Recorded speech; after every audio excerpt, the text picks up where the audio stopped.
Hey guys, I'm Peyman. I'm going to talk about payments. And sorry for the bad joke, but um, so a little bit of background about us. We were historically trying really hard to build cryptography solutions for like other chains and infrastructures and other products, but it turned out to be a very extremely hard BD task to build something and then convince other teams to really use it and get it. So we gradually transitioned to a team that goes all the way and build like vertically integrated applications with the hope that like, once we build these, other great developers like Stylus developers can like simply fork it and then like I don't know, tweak it a little bit and launch another application. So I don't know, describe it as like just if you want to learn baseball, what are the rules? It's pretty damn hard if you just chat GPT. But if you watch a game, you get it. Was the idea. So I'm going to make it a little bit more clear about because everybody is talking about privacy these days, but privacy is not just like one thing. There's like tons of problems in the privacy space, and there's a lot of different things to solve. And I'm going to make things a little bit more clear. I'm going to use the term confidential. It's not the best terminology, I know, but that's what we have. The difference for us and many other teams when they are talking about confidentiality is the fact that normal blockchains, we have transparent addresses and transparent activities. So your address, like the sources of the fund, is completely transparent. If you are sending $10, everybody can see it. If you are interacting with a smart contract, everybody can see it. We have products like Tornado Cash, of course. We have like Railgun, and with these kind of projects, the focus is normally on, or even Zcash, the focus is normally on your addresses, anonymity. So you have like this much funds here, you want to send it to another address, so you basically unlink these transactions, right? So it's good because like you can, for good reasons and a lot of bad reasons, that's historically all of the challenges and lawsuits of like Tornado Cash is coming from there, that like how you can make sure that you are the good guy, you're making your payroll, but in the meantime, you are not mixing your funds with North Korean hackers. Another thing that we call is like confidentiality. With confidentiality, you can have the property that your addresses are completely traceable.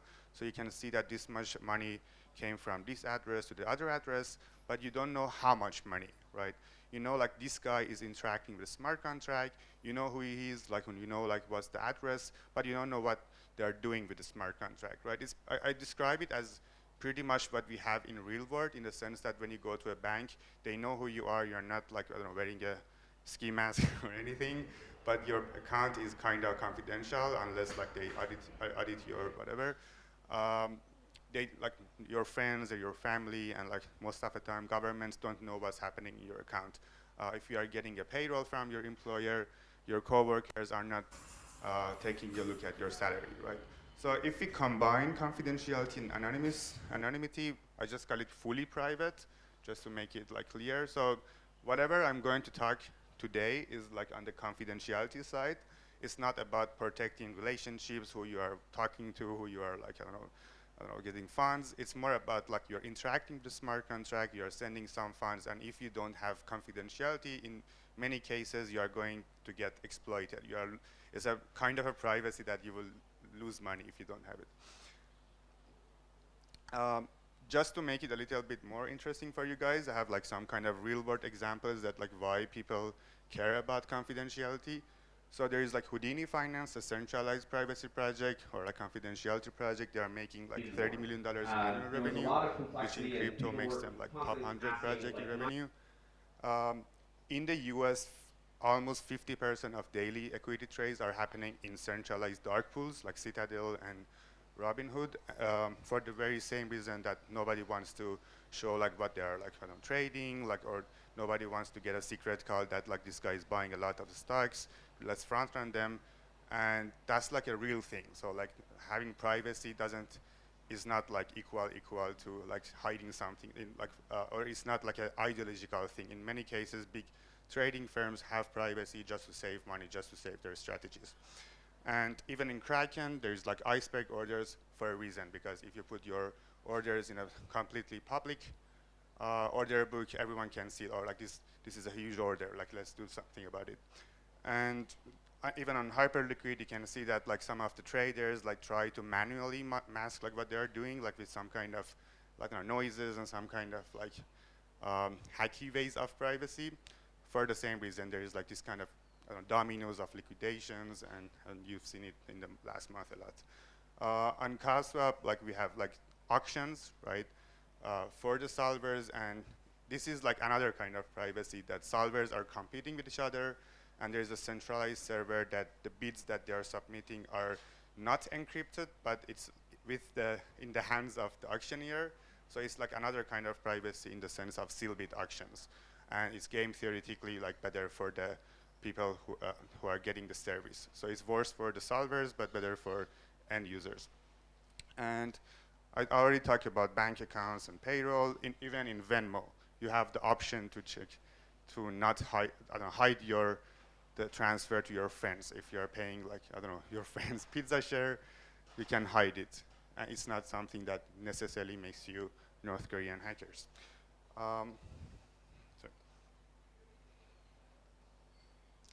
Okay, so today I'm going to talk about two of our applications on Arbitrum that we are using with Stylus. To just make it a little bit more clear, our main focus is on confidential stablecoins these days. Like you can see that this is a pretty big thing these days, like Tempo, Circle's Arc, a lot of big projects, not like necessarily ideological projects, are caring about privacy. They call it opt-in privacy, whatever. They're unfortunately just going to TE it, put the whole open finance in a TE, and we are trying to find a solution that is like kind of in the middle ground. It doesn't like puts you in jail, but it doesn't put you in a single TE as well. The whole flow that we have is that you start from stable coins today. In future, we will support on-ramping from fiat as well. And you lock it to a smart contract. It's a pretty simple Scroll smart account. And we make like a confidential account for you. So your balance would be encrypted. And after that point, whatever you are sending to your friends and family and your coworkers or market makers, the amounts would be confidential. So still, you can see that from this address to the other address, there was a transaction, but you can't see the amounts. And you can come up with some kind of hacky ways of some kind of authentication. You can send like 20 transactions, 19 of them are zero, the other one is free, so it's like some kind of pretty good full privacy as well. And yeah, you can always, I think the best example is like if you walk into a casino, you have some cash, you put the cash there, you get some kind of confidential, I don't know, tokens, and then as long as you are in the casino and you are paying everyone else, like nobody knows how much you're holding, how much you're paying the other guys, but at the end of the day, exactly like USDC, if you want to withdraw it to like normal fiat or the underlying asset, there is the leakage problem as well. And that's like the case for most of the privacy projects. And what makes us a little bit more institutional cypherpunk is that we are also fully compliant in the sense that like addresses are traceable. We work with teams like Predicate and Chain Analysis to pre-filter some, I don't know, like OFAC sanctions lists and shady physical exchanges and this kind of people. And in the same time, today, the US government is not completely acknowledging that if you have like ZK proofs, like proof of non-terrorism and this kind of stuff, it's enough. So you have to legally like have some kind of encrypted storage for selective disclosure as well.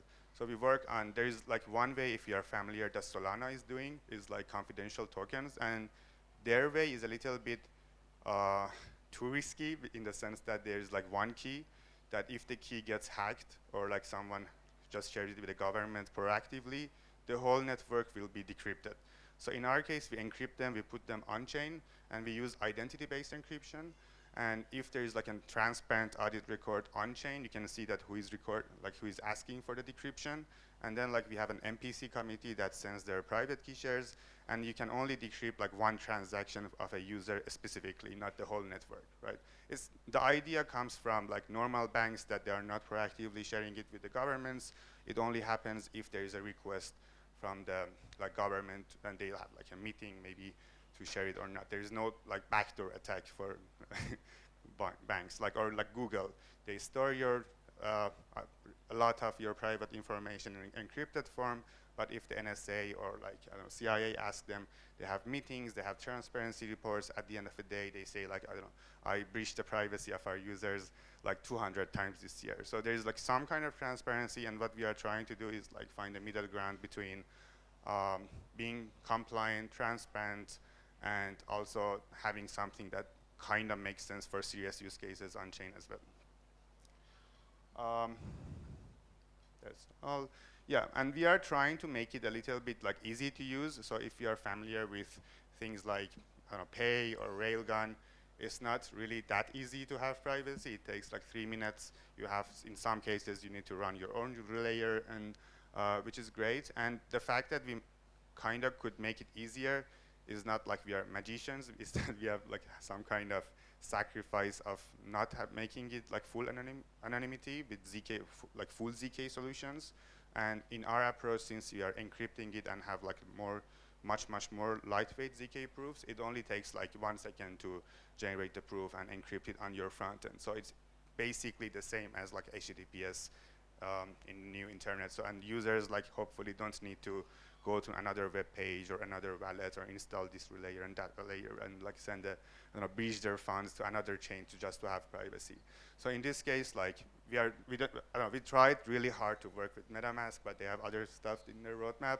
So I got really tired, and we built like our own front end. And as you can see, it's like, just you connect your wallet with MetaMask, with Phantom, and like any wallet that you have on any EVM chain, and soon Solana. You deposit your funds normally now just from stablecoins, USDC, USDT, like M, and then later we will have fiat onboarding. Then you go to transfers, you enter your friend's address there, and then they will receive a confidential transfer. And on the other side, since it's a privacy stuff, it's not that great, but you have to claim it as a receiver. But you can claim it like once in a while. It's not every time. The second product that I'm excited about, I call it Fair Rates. Some people love the name, some people hate it, but it's Fair Rates. And basically, it's like fixed rate lending based on Sealbit auctions. And the idea is that you go to the website, you have like $10,000 USDC, and you want to lend it for 2 weeks. And in general, you can get like maybe 2% better than Morpho, because we are using the auction, like Sealbit auction way. There is no like slippage, there is no bit manipulation. And since it's more short term, there's like higher incentives to get like higher rates for you. And it's a common thing in traditional finance to have this kind of blue chip assets lending. We haven't seen a lot of this in crypto, but one of the reasons that we've actually made it possible is Stylus. The general workflow is like this. You go to the website, you see there is like a couple of options. For example, that one is like USDC. So you want to supply USDC, and the collateral is like ETH or BTC, and then you participate. You can see the terms. For example, that one is like 4 week. You can see the maturity, and you go to the auction. You bid as the supplier. You say like, I'm okay with like minimum like 5%, 6% rate. And there's like 2 sides of bidding. And as the borrower, you say like, I'm okay with like maximum 5% interest, right? Then once all of the bids are encrypted on both sides, suppliers and borrowers, everything is encrypted, and there is the deadline, right? After the deadline of the auction, we will decrypt everything completely on-chain. We will settle the whole auction completely on-chain. And there is like a very interesting formula that we've made, in the sense that we start from the top to the bottom and try to find like one clearing price for everyone. So if you are like a whale or big player, if you're a small player, you get the same thing. And it's a very interesting thing, is because there's 2 good reasons that we are using it. One thing is like it's Sealbit auction, second price, similar to second price auction, but it's like we calculate like a 1 clearing price for everyone. But game theoretically, it's better for users. There is like bidders are game theoretically more incentivized to bid the true value that they really can tolerate, and there is no like games like first price auctions. And the second reason is that there are some auctions like CowSwap or like term finance. In term finance, there is like one centralized auction, and if they go down, users have to submit the hash themselves, which is kind of annoying. In our case, there is no auctioneer. This is the cool part. This is like the research part that makes me excited, in the sense that if there's no person in the whole world that knows anything about the bits, there is no like TE, there is no like centralized auctioneer, since we are using MPC. And the MPC is not just like 3 nodes like with, I don't know, 3 universities. The MPC is like 20 validators. We've tested it up until to like, up to like 200 validators. It's like pretty scalable. And we are running like fancy things like this decentralized key generation, and like we are putting the, we have like some kind of traitor tracing algorithms, and it's still not perfect, but we've done a lot on the security side that people normally bring up about MPC projects. Yeah, I already talked about like it typically from the products that I've checked, like normally it results in 2%, 3% better rates than like Aave or Morpho. And yeah, there's no slippage, no bit manipulations, liquidations are softer. It's pretty good. Yeah, under the hood today, what we have is that we have like it's a chain, it's a Cosmos SDK chain, and the reason for that is that we've purpose-built it for cryptographic operations, and we use like Go modules, we use like WASM contracts, we use like multiple lanes, we have like ABCI++, vote exchanges, IBC, so we use it for the tech, and it's not an ecosystem play, it's like a decentralized cryptographic computer in a sense. We have ZKP verification, homomorphic encryption, and MPC, like share generation, everything is on-chain. There is no off-chain coprocessor, there is no TE, and everything is completely verifiable on-chain. You can write light clients and everything. So we do the computations in, like we call it fairy ring, it's the decentralized cryptographic computer, and we use things like IBC, not for bridging funds, for sending like for cross-chain message passing. So there's like this kind of encrypted states, and we send it from our network to Arbitrum back and forth to enable Arbitrum without changing like anything in the protocol level. And yeah, we call it, there's like the decentralized cryptographic computer, we call it fairy ring, and there's like something like fairy port, which is basically the IBC part or like relaying part for like messaging between our network and Arbitrum. And we are trying to make it on Arbitrum. It's already live on Arbitrum 1, and the whole thing can be possible on any Arbitrum Orbit chain as well.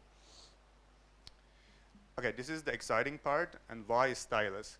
There are a lot of reasons. I think out of all teams, we have a lot of good answers, but I like summarize them. The most important reason for me is that as a cryptographer, all of the things that we learn in school is everything is in C or Rust. There is no way that you can write cryptographic code in like Solidity or like other languages or Go even. So that's the most important part. This more efficient, more secure, faster, and you can already see like even the Poseidon example is like 16 times faster and cheaper than the normal version on Solidity. And so there's a lot of cool things, whatever, if you are into cryptography, if you are into like quantum resistant stuff, MPC, homomorphic encryption, these stuff are the most impractical things that you can do on Ethereum mainnet today, but you can make them happen on Ethereum. There's still like gas consumption issues, like, I don't know, the contracts cannot be that big, but I think all of them can be solved pretty easily compared to the main challenge. And the second reason for us is that we tried hard a lot to like partner up with some other teams, like for example with Ethereum Foundation, and it's, I think, probably the hardest task in the world to convince them to add another precompile to their chain, and nobody knows like what's the process, and it may take like 10 years for you to get your precompile there. Even with the smaller, like if you work with like Optimism, it's pretty hard. So in this case, we don't need to add like anything like a precompile. We don't need to add like any protocol change. We can do it all on our side. So whenever there is one approach that we can handle everything on our side without relying on any technical task, I think that's a good path for you. And we learned it the hard way, and that's why I'm super excited about Stylus. And the more important thing is that it's composable, right? So there is like all kind of DeFi codes in Solidity and not a lot of WASM code for like DeFi, right? I'm coming from like Cosmos background. Like in Cosmos, we don't have a lot of good DeFi code, but we have a lot of good cryptographic code. So this way you can get the, I don't know, both part I don't know, all of the good things. And yeah, we are not, so I want to make it super clear, we are not using any off-chain coprocessing. So a lot of things that you are hearing about like TFHE approach is basically there's a server, you run the whole FHE in a server, there's no way to verify it, and there's no way you can prove in ZK that you've done the FHE thing completely correctly. The way that we can do it on-chain, there's like multiple reasons. One reason is that we are not making like a one-size-fits-all solution. It's just like, for example, additive homomorphic encryption for confidential stablecoins, so it's like orders of magnitude faster and cheaper. And the other thing is that through things like Stylus, we can do it completely in Rust and put it on-chain. So in Wasm or like in Stylus or even on Solana, that's the reason that this stuff is possible and not possible on Ethereum. Yeah, so we've done the decentralized cryptographic approach so far. So we take like abstract away all of the computations on our side and we send like almost the results, but there is no trust because we can verify the private keys. But what we are I'm excited for the next chapter is that we don't know actually if we can do it completely on Arbitrum, completely natively in Stylus. Is it a good thing or a bad thing? So we're going to experiment it.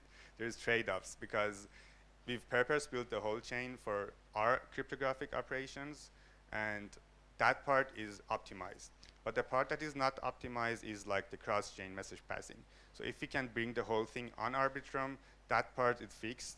But there's other problems that you will have, like with the smart contracts, and like there's other transactions in the blocks. So I'm pretty excited for the next few months to build this and see like if it's a better thing or worse thing. Yeah, and we have like a lot of tutorials from what we've done so far on Arbitrum Stylus specifically. We've done our best. It's not the best, but I think it's pretty cool. You can just follow the whole steps and build like one of the like for example, we call it dbit, which is using Stylus for sealbit auctions on Arbitrum. So you can use the same auction that we are using for lending for other applications. You can make like an auction for NFTs. You can make an auction for token sales. You can make an auction for intent matching. So there's a lot of things that you can do with the exact same thing. You don't need to discover what are the auctions, what are the cryptography. You can just fork the whole thing and just combine it for another application. Thank you.